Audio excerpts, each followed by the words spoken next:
Gjatë 24 orëve të fundit, situata e zjarreve në vend ka qenë intensive, me 18 vatra aktive në 12 bashki të ndryshme, duke përfshirë Vlorën, Sarandën, Kavajën, Tiranën, Beratin dhe Elbasanin.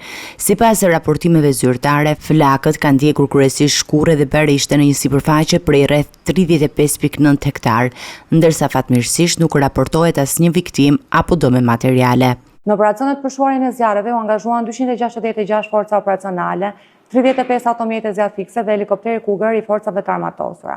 Në kuadër të përballimit të situatës së zjarreve në jug të vendit, forca ajrore ka intensifikuar monitorimin ajror me dron, duke garantuar vëzhgim të pandërprer ditën dhe natën mbi zonat më të rrezikuara nga flakët.